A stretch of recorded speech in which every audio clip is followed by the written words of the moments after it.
Dalszy rozłam w kartelu naftowym OPEC na horyzoncie to nadzieja dla polskich kierowców na stacjach paliw, a jednocześnie wyrok na budżet Rosji. Operator w Polsce wyciąga wnioski z blackoutu iberyjskiego i tez o winie OZE. Zapasy komercyjne paliw kurczą się. Jest 19 maja 2026 roku, nazywam się Wojciech Jakubik, a to jest codzienny przegląd informacji sektora energetycznego i paliwowego Energy Drink. Zapraszam.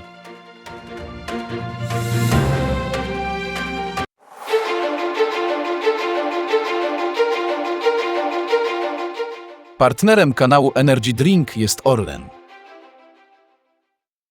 Zaczynamy jak zawsze od informacji dnia. Dalszy rozłam kartelu naftowego to nadzieja kierowców i cios w Rosję. Po Emiratach także Irak może zwiększyć dostępność ropy wbrew kartelowi OPEC. Dalszy rozłam w kartelu to nadzieja dla polskich kierowców na stacjach paliw, a jednocześnie wyrok na budżet Władimira Putina. Wojna w Iranie wywołuje zmiany tektoniczne na rynku ropy. Krótkoterminowo oznacza drożyznę, ale bardziej długoterminowo może przynieść krach cen ropy i nową wojnę cenową, na której skorzystają importerzy jak Polska, a więc także nasi kierowcy na stacjach paliw. Stracą wówczas potęgi naftowe zależne od petrodolarów. Przede wszystkim Rosja.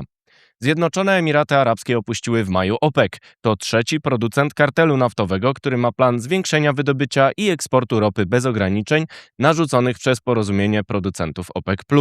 To układ o skoordynowanym ograniczeniu produkcji ropy w celu podniesienia cen baryłki. Zaczyna się on sypać po eksodusie Emiratów, o którym można się dowiedzieć z innego materiału podcastu Energy Drink.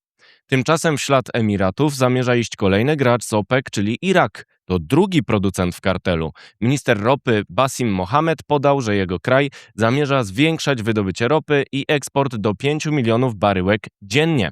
Widać erozję kartelu naftowego. Wojna w Iranie tylko zwiększyła zainteresowanie ropą. Irak zamierza rozmawiać w OPEC o możliwości podniesienia limitu produkcji. Jeżeli nie dostanie zgody, może opuścić organizację tak jak Emiraty. Warto wspomnieć, że według deklaracji ministra energetyki Iraku ten kraj wysłał przez cieśninę Ormus w sumie 10 milionów baryłek przez cieśninę Ormus w kwietniu pomimo wojny w Iranie.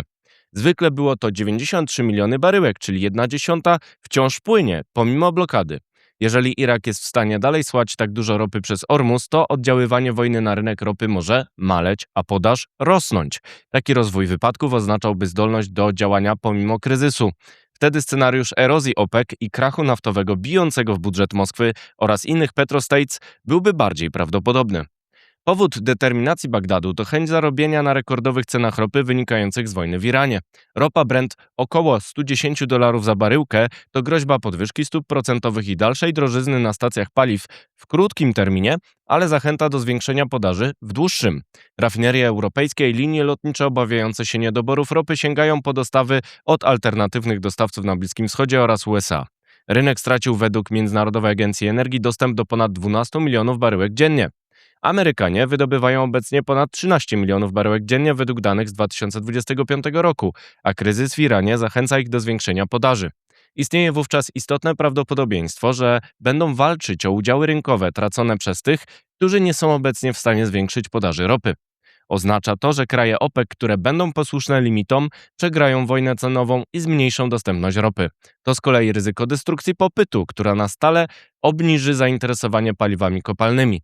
Zbyt duże problemy z ropą będą promować transformację energetyczną.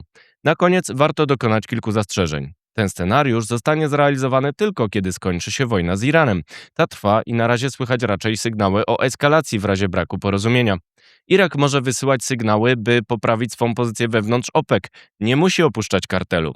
Z kolei Chiny mogą do pewnego stopnia kompensować straty karteli naftowych, zwiększając import i kompensując spadki na innych rynkach. Mimo to pęknięcie w kartelu naftowym rośnie.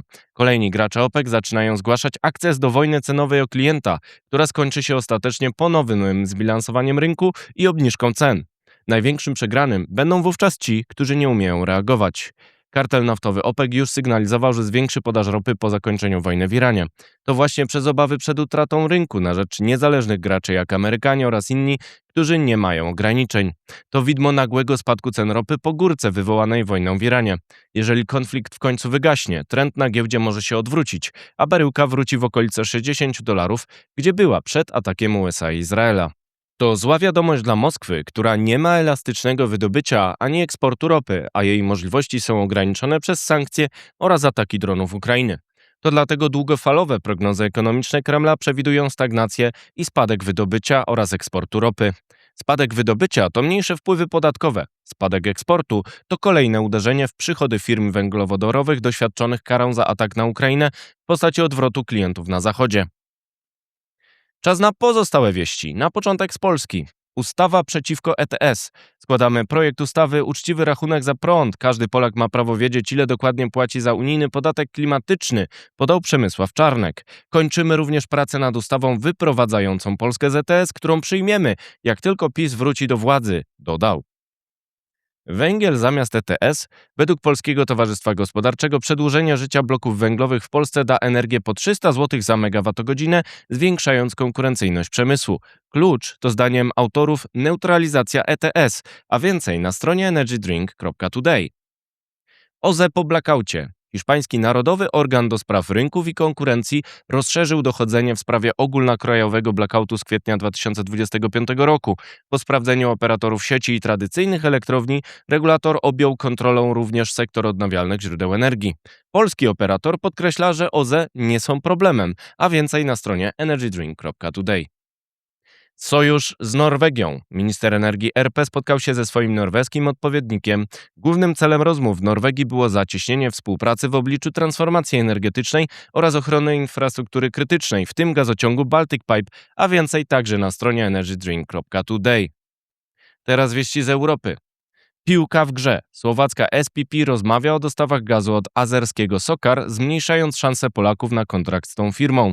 Jednakże polski Orlen rozmawia także z prywatną ESK, dawne ZTE Energia, o umowie. Zdecyduje cena, bo Słowacy mają wybór. Surowce Grenlandii. Według New York Times administracja USA zabiega w Danii o permanentną zgodę na obecność sił zbrojnych Ameryki na tej wyspie. Chce także prawa weta wobec planów inwestycji w surowce z Chin oraz Rosji. Tak duży wpływ nie jest akceptowany w Danii ani Grenlandii, która może kiedyś uzyskać niepodległość. USA chcą zaś ograniczyć wpływ reżimów na rynek surowców. Ostrzeżenie paliwowe. Międzynarodowa Agencja Energii ostrzega, że komercyjne zapasy paliwa na świecie mogą się wyczerpać w ciągu kilku tygodni. Komisja Europejska potwierdza możliwość wystąpienia regionalnych ograniczeń dostępności i przygotowuje skoordynowaną odpowiedź na kryzys wywołany wojną w Iranie. Jeszcze wieści ze świata.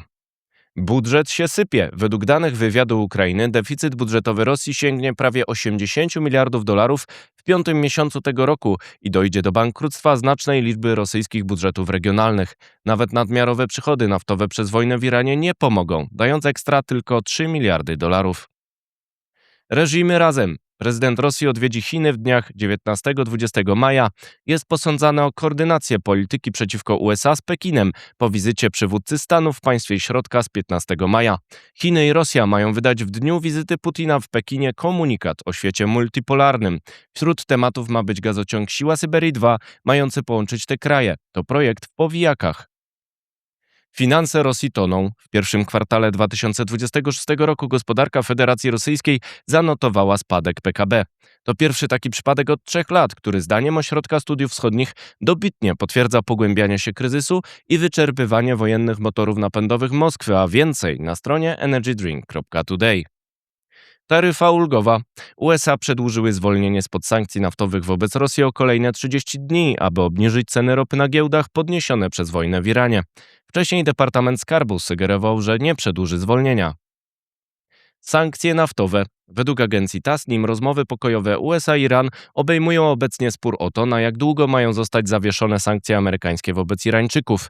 Teheran chce pełnego zawieszenia, a Waszyngton tymczasowego i warunkowego. USA udzieliły tymczasowego zwolnienia ropy Rosji spod sankcji przez kryzys wywołany wojną. Ropa Brent kosztuje około $110 za baryłkę przez dalszą eskalację. To wszystko w materiałach przygotowanych dzisiaj, następna oczywiście jutro, więc zapraszam Państwa serdecznie. Do zobaczenia, do usłyszenia.